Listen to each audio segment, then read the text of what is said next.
le célèbre journaliste se bat depuis 4 ans et enchaîne un traitement bien spécifique.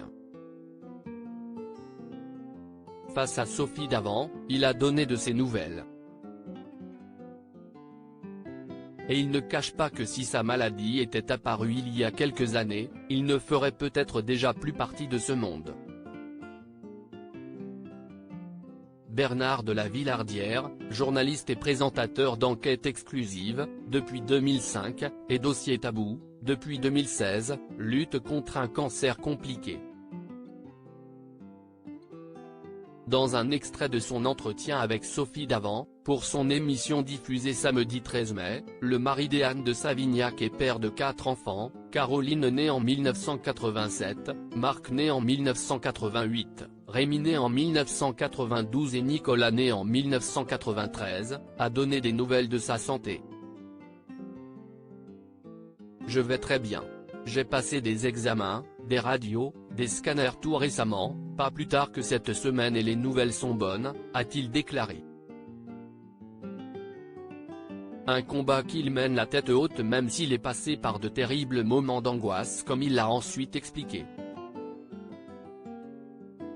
Non seulement cette épreuve a changé son regard sur la vie mais en plus, il a déclaré avoir cru à un moment que sa vie allait être plus courte que prévu parce que les pronostics n'étaient pas très bons.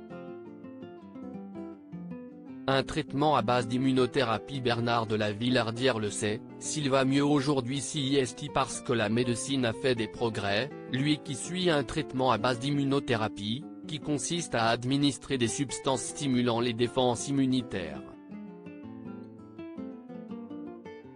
Lui qui se bat contre son cancer depuis 4 ans et sous surveillance tous les 3 mois a enchaîné les séances pendant 1 an.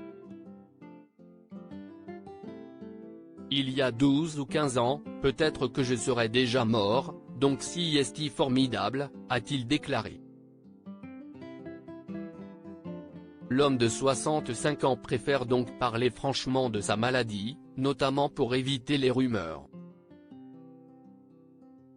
Ainsi, avait-il donc expliqué, dans On refait la télé, sur RTL, l'origine de son changement physique, visible à l'antenne. En fait je me suis fait couper l'oreille donc ça se voit à l'écran et pendant un certain temps je me suis baladé avec un gros pansement sur l'oreille donc je l'ai dit. Et puis voilà je me cache pas, je suis dans les salles d'attente avec tout le monde et je ne réclame pas de traitement particulier.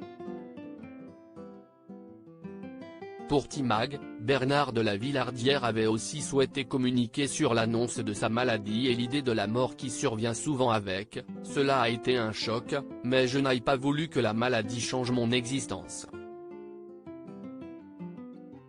Dans ma carrière, j'ai eu la chance de faire plusieurs films sur la fin de vie et cela m'a beaucoup aidé à appréhender l'idée de la mort.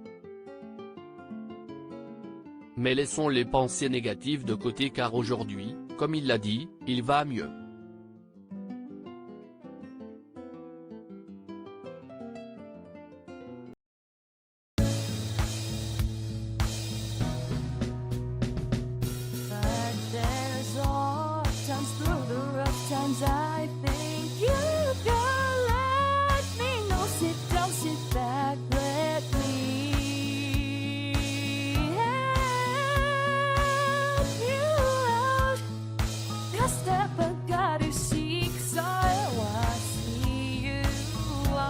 On your own, but you